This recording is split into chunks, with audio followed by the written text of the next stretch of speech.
আসসালামু আলাইকুম প্রিয় দর্শক, অন্য মঞ্চের আলাপ চাইতায় আপনাদেরকে স্বাগত জানাচ্ছি।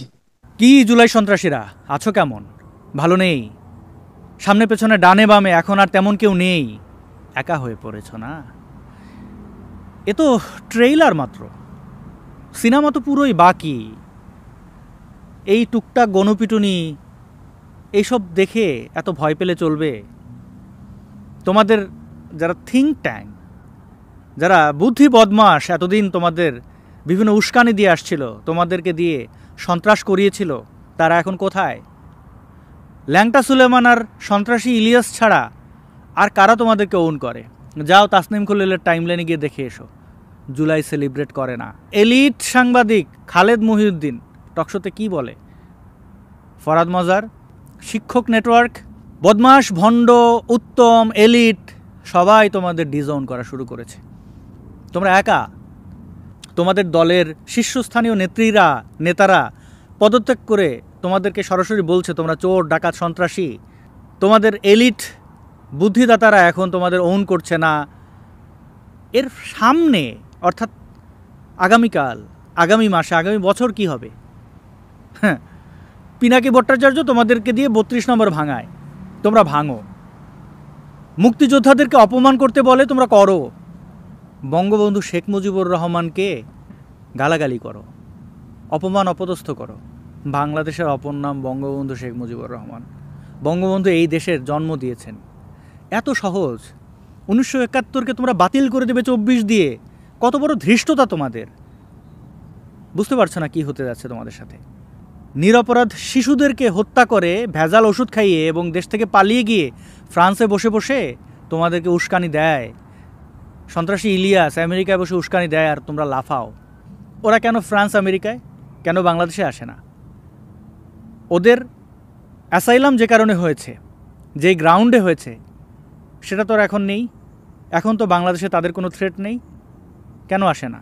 ওই দেশে কেন মিথ্যা বলে আরও কিছু থ্রেট তৈরি করে বলে আমাকে রাখো, আমাকে ওখানে পাঠিও না, গেলে আমি মরে যাব, আমাকে মেরে ফেলবে? ওরা আসে না কারণ ওরা জানে এটা ফলাফল কি হবে। ওরা তোমাদেরকে দিয়ে বদমাশি ঠিকই করিয়েছে, মায়ের ভাগ নেবে না। মায়ের কথা বলে আবার ভয় পাইও না। আমি ভাই মায়ের টাইরের মধ্যে নাই, কিন্তু আমি বাংলাদেশের রাজনীতি অনেকটাই দেখেছি, তোমাদের চেয়ে বেশি দেখেছি।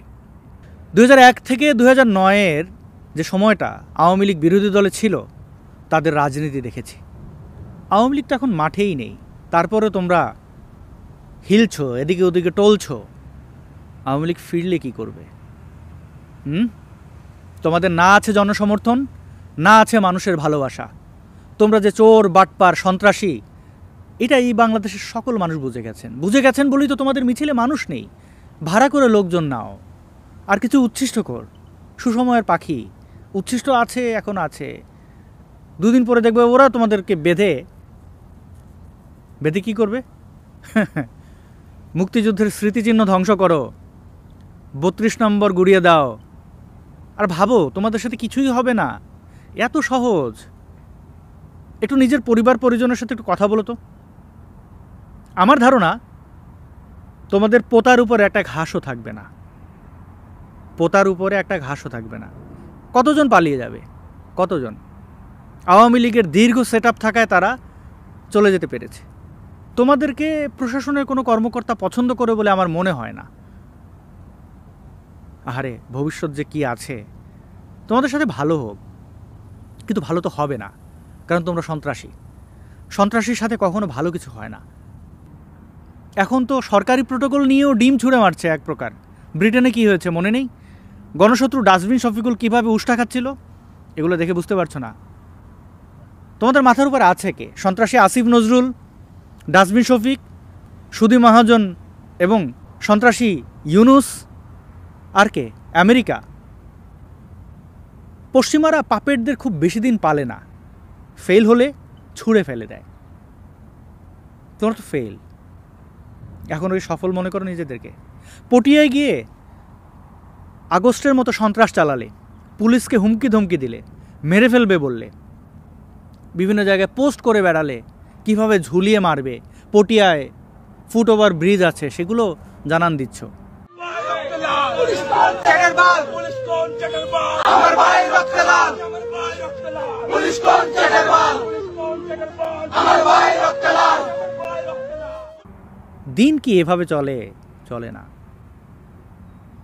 এবং ইউনূস সরকার আসলে আমি খুব এই বুড়ো লোকটার জন্য শুভকামনাই করি, কিন্তু বাস্তবতা হচ্ছে টোকাই উপদেষ্টাদের আর ওই সমন্বয়কদের তো কিছু থাকবে না, ইউনূসের নাম চিহ্নই বাংলাদেশে থাকবে না। বিভিন্ন জায়গায় ইউনূসের নামে ভাস্কর্য হবে জুতো মারার জন্য। এই বাংলাদেশ খুবই নির্মম, খুবই কঠিন। কত বড় বড় বদমাশরা পালাইয়া কুল পাইল না, আর তোমরা এই। যাই হোক, আমি ইউনূসের জন্য শুভকামনা করি এবং এই বাচ্চা উপদেষ্টা টোকাই ফোকাই যারাই যে পদে এসেছে, যত বড়ই সন্ত্রাসী নিজেদেরকে ভাবুক, কিন্তু তাদের ভবিষ্যৎ নিয়ে আমি আতঙ্কিত এবং তাদের জন্য শুভকামনা করি। ওরা যদি মানুষের কাছে ক্ষমা চায়, মানুষ হয়তো ক্ষমা করেও দিতে পারে। আওয়ামী লীগ করবে কিনা আমি জানি না। আওয়ামী লীগের উপরে যে পরিমাণ নির্যাতন হয়েছে, এবং আওয়ামী লীগ তো আর ওরকম ভেসে আসা দল না। ৭৫-এ আওয়ামী লীগের সাথে যা হয়েছে, বঙ্গবন্ধুর মতো এত জনপ্রিয়, এত বিশাল মাপের এক নেতাকে সপরিবারে হত্যার পরেও আওয়ামী লীগ খুব দ্রুত ঘুরে দাঁড়িয়েছে। এবারও দাঁড়াবে। এবার তো মানে আওয়ামী লীগের কিছুই করতে হয়নি, আওয়ামী লীগ মাঠে নেই, কিছুই তাদের করতে হয়নি, তোমরাই তোমাদেরকে ডুবিয়েছ। আওয়ামী লীগ ফিরলে ওই যে বলছিলাম, বাড়ির যে পোতা হয় না, মানে গাছপালা, মাটি, ঘাস, কিছুই থাকবে না। কতজনকে নিয়ে পালাবে? বিদেশে গিয়েও তোমরা রেহাই পাবে না, ওইখানে মানুষ জুতাবে। এবং ভাবছো বেয়াদবি করে তুমি খুব জিতে যাচ্ছ, এবং বেয়াদবি কাদের সাথে করছো? মুক্তিযোদ্ধাদের সাথে করেছো, বাংলাদেশের ইতিহাস সংস্কৃতির সাথে করেছো, দেশটাকে আফগানিস্তান বানিয়ে ফেলেছো, ইসলামিস্ট একটা দেশ বানিয়ে ফেলেছো। আবার তোমাদের যারা বুদ্ধি পরামর্শ দিয়েছে সেই বুদ্ধি বদমাশদের সাথেও বেয়াদবি করেছো। কয়দিন আগে খালিদ মহিউদ্দিনের একটা টক শো দেখছিলাম, তো সেখানে একক অতিথি ডেকেছে বেয়াদব হাসনাত আবদুল্লাহকে। ওই বেয়াদবটারে খালিদ মহিউদ্দিন প্রশ্ন করে এইটা কি ওইটা কি, ও উত্তর শুরু করে কেমন জানেন? ওকে ফাইন, মানে একটা বিশাল হরিদাস পাল। আমি আপনি স্পেসিফিক উদাহরণ খুব ভালোবাসেন, আমি চাইলে আপনাকে অসংখ্য স্পেসিফিক উদাহরণ দিতে পারি। যেমন হেফাজতের সম্মেলনে আপনার অবস্থান, আবার আবার আবার সেনাবাহিনী নিয়ে আপনার মন্তব্যের ক্ষেত্রে সার্জিসের একমত না হওয়া, এইটাকে শিষ্টাচার বহির্ভূত বলা পাটোয়ারির। আবার ধরেন নারী ইস্যুতে আপনার অবস্থান বনাম এনসিপির অবস্থান, আপনাদের অবস্থান বনাম বিভিন্ন অবস্থান, হেফাজত, সেই ক্ষেত্রে কি আপনার আলাদা আলাদা দল কিনা আপনি যদি একটু ব্যাখ্যা করতেন। Okay fine. আরে বেটা, Khalid Mohiuddin under the table কি করছে, সে অ্যাসাইনমেন্ট পালন করছে কি না তুই নাইলে এটা জানোস? এরকম খোলা মাঠেগুলো বলে দিতে হয়? শত হলে তো সে তো তোর ইউনিভার্সিটির বড় ভাই। মজার বিষয় হচ্ছে খালিদ মহিউদ্দিনকে সে ডাকছে খালিদ ভাই বলে, খালিদ নাকি নামটাও জানে না। এবং কথার প্যাটার্ন আমি খুব মজা পেয়েছি। আপনি একজন নাগরিক, আপনার বাড়ি দেবিদ্বার, আমার বাড়ি মুরাদনগর, আপনি রাস্তার মধ্যে হাত দিয়ে আপনি ফ্রাস্ট্রেটেড ভাই। কেন ফ্রাস্ট্রেটেড বলেন ভাই? আপনি সোলজাররা তো মাঠে চূড়ান্ত ফ্লপ খেলো, এক বছর যেতে না যেতেই তুমুল অজনপ্রিয়। তোমরা যে গণ অভ্যুত্থান করেছিলে তাতে সাধারণ মানুষ গিয়ে প্রতারিত হয়েছে, তারা প্রতারিত হয়েছে। অধিকাংশ লোক এখন সেখান থেকে সরে যাচ্ছে, অধিকাংশ ছাত্র এখন সেখান থেকে সরে যাচ্ছে, এবং তারা বলা শুরু করেছে যে আমরা প্রতারিত হওয়া বোধ করছি। মায়ের খাওয়া শুরু হবে। এই ভিডিওটি আপলোড করতে না করতেই দেখা যাবে মায়ের শুরু, সামনের মাসে বা এক বছর পর। অবস্থাতে বাংলাদেশের মুক্তিযুদ্ধকে ছোট করতে দেব না। এই অর্বাচীন ছাত্ররা কি বাংলাদেশের ইতিহাস যদি লিখতে হয় বঙ্গবন্ধুকে বাদ দিয়ে লিখতে পারবে? বঙ্গবন্ধু শেখ মুজিব কি শেখ হাসিনার বাবা?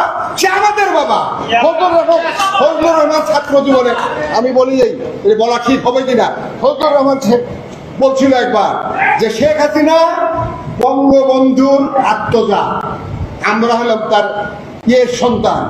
কিসের সন্তান? আদর্শের সন্তান। আমরা যে মুক্তিযুদ্ধ করলাম, আপনারা এটা বুঝেন, মুক্তিযুদ্ধের ফসল আমাদের সংবিধান, 4 মূলনীতি। এই ডক্টর কামাল হোসেন এখানে বসে আছেন, 4 মূলনীতি হলো আমাদের মুক্তিযুদ্ধের ফসল। সে মুক্তিযুদ্ধের ফসলই নাই, তা আমি থেকে কি লাভটা হবে? আমি মুক্তিযোদ্ধা, আজকে বঙ্গবন্ধুকে এত অপমান করতেছে, মুক্তি 24 সাল নাকি দ্বিতীয় মুক্তিযুদ্ধ। এই শহরের বাচ্চারা যে এই কথাটা বলে, তখন আমাদের আত্মহত্যা করা উচিত। দ্বিতীয় মুক্তিযুদ্ধ কোথায়? আমাদের আত্মহত্যা করা উচিত। বলছিলাম যে আমি যাবো না, কারণ আমার বক্তৃতা করলে আমার হুঁশ থাকে না। এখন যে বেঁচে আছি, এই বেঁচে থাকাটাই উচিত না, হয় আত্মহত্যা করা উচিত, নয় মাঠে নামা উচিত। বঙ্গবন্ধু সম্পর্কে, বাংলাদেশের স্বাধীনতা সম্পর্কে, মুক্তিযুদ্ধ সম্পর্কে যদি আরেকটা দ্বিতীয় কথা ওঠে, আমি বেরোবো, আপনারা শুনবেন, প্রফেসর ডাক্তার মাহমুদ বীর প্রতীক শহীদ হয়েছে, গাজী ছিলাম শহীদ হয়েছে, আমি বেরিয়ে পড়বো, আপনারা না বেরোতে পারেন। ধন্যবাদ। জয় বাংলা, জয় বঙ্গবন্ধু, জয় হোক মুক্তিযুদ্ধ। এটা সহজ হিসাব।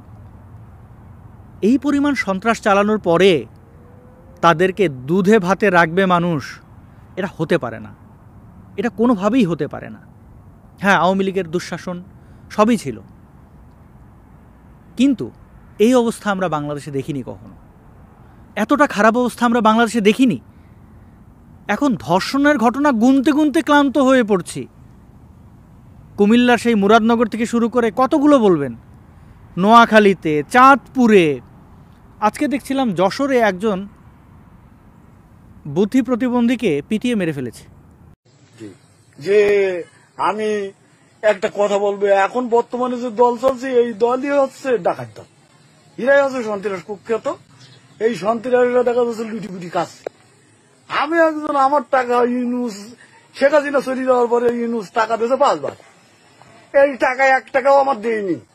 আবার গত পরশুদিন, কত তারিখটা জানি না আমি, গত পরশুদিন আবার দেখতেই যেতে দেখালে ওই জামসুদের ঘরে ঢুকিলে, তা আমি আবার ওয়াট আউট দিলাম, তার কাছে ওই বাঘ কলে। সে শেখ হাসিনার আমলে ভাতা পেত, এখন সে কেন পাচ্ছে না, তাই সে কিছু কথা বলেছে, বলবেই তো, সে তো এই দেশের নাগরিক। আর তার তো মানসিক ভারসাম্য আপনার মতো ওইরকম বদমাইশি বুদ্ধি নাই। সে কেন বলেছে, কেন এই জুলাই বিপ্লবীদের সমালোচনা করেছে। আবার দেখা যাচ্ছে এই ড্যান্ডিখোর আবু সাইদ, ওই সন্ত্রাসী গেছে পুলিশ পেটাতে, পুলিশ পেটাতে গিয়ে উল্টা মার খেয়েছে।